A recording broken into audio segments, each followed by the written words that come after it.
Hi అండి. ఈరోజు పన్నీర్తో variety dish చేసుకుందాం. ముందుగా బంగాళాదుంపలు ఉడికించి తీసుకొని, అలాగే పన్నీర్ కూడా తీసుకొని సన్నగా తురుముకొని, పన్నీర్ అంతాను మనకి ఎంత కావాలంటే అంత పన్నీరును అలా తురుముకొని ఉంచుకొని,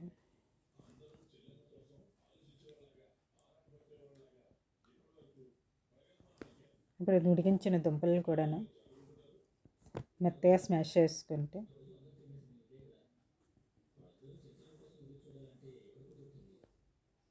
మనం బాగా దుంపలని బాగా ఉడికితే తొందరగానే మెత్తగా అయిపోతుంది.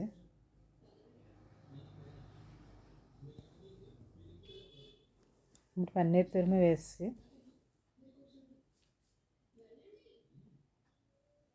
ఇప్పుడు పొట్టు తీసిన వెల్లుల్లి కూడా వేసుకొని, వెల్లుల్లి, పచ్చిమిర్చి, కారం, ఉప్పు, కరివేపాకు, కార్న్ఫ్లోరు అన్నీ కూడా వేసుకోవాలి దాంట్లోనే.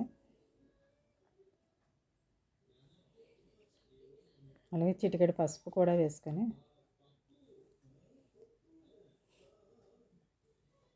కొద్దిగా కొత్తిమీర కూడా వేసి మొత్తం అంతా మిక్స్ అయ్యేంత వరకు బాగా కలుపుకొని,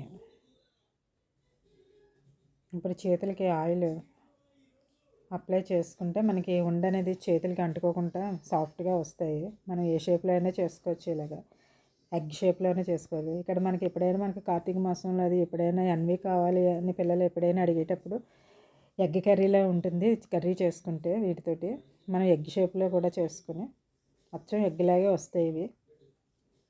ఇలా మనకి కావాల్సిన షేపుల్లో చేసుకోవచ్చు. బట్ చాలా అంటే చాలా టేస్టీగా ఉంటుంది కర్రీ.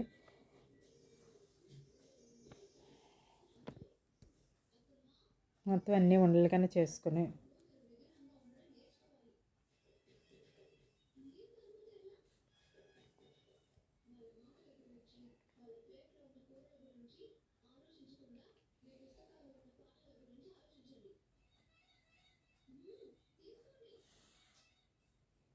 మనం దగ్గరగా గ్రేవీగా అన్నా చేసుకోవచ్చు కర్రీని, లేదంటే పులుసులా పెట్టుకున్నా సరే బాగానే ఉంటుంది. ఇప్పుడు పాన్లోనే ఆయిల్ వేసుకొని మనం ముందుగా చేసి ఉంచిన బాల్స్ని మునిగేంత ఆయిల్ వేసుకొని మరిగించుకున్నాక చేసున్న బాల్స్ని ఒక్కొక్కటి వేసుకొని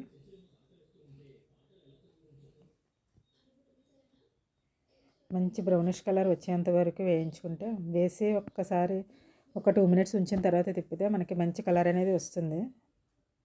రౌండ్గానే బాల్స్ లాగా అచ్చం ఎగ్లాగే ఉన్నాయి కదా బాల్స్. అన్నీ వేపినవి తీసేసుకొని ఇప్పుడు మరలా అదే పాన్లోని కొద్దిగా ఆయిల్ ఉంచుకొని ఒక స్పూన్ ఆవాలు, ఒక స్పూన్ జీలకర్ర, కొద్దిగా కరివేపాకు,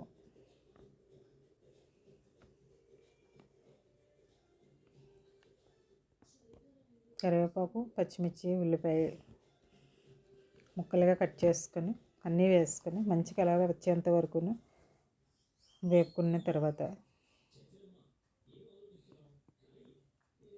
ఉల్లిపాయలు మంచిగా వేగాక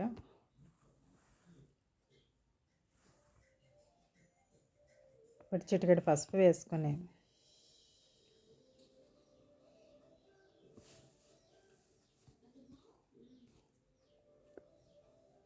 ఫైవ్ మినిట్స్ మూత పెట్టి ఉంచుకుని తీస్తే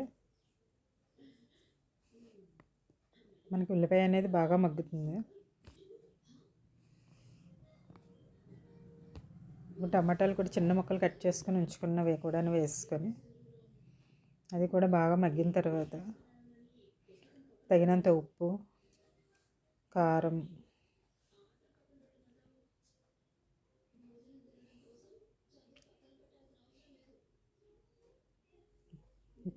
వేసుకొని ఇప్పుడు కొద్దిగా చింతపండు రసం కూడా వేసుకుంటే మనకి ముక్కలకి అనేవి ఏం జ్యూసీగా పీల్చుకొని ఉంటాయి. మనకి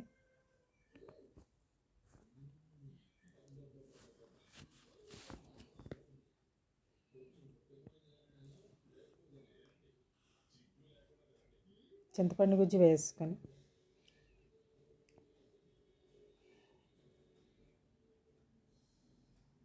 మనం ముందుగా చేసిన బాల్స్ని కూడా వేస్తే 2 మినిట్స్లో మొత్తం జ్యూస్ అనేది పీల్చేస్తాయి. ఆ చింతపండు జ్యూస్ అనేది చింతపండు రసం అంతా బాల్స్ పీల్చేసుకుంటే. ఇలా ఫైనల్గా కొత్తిమీర వేసుకుంటే మనకి కర్రీ అనేది రెడీ అవుతుంది. అప్పుడప్పుడు పిల్లలకి ఇలాగ చేసుకుంటే ఇష్టంగా కూడా తింటారు. మీరు ట్రై చేయండి. Do like, share, comment and subscribe చేయండి. Thank you.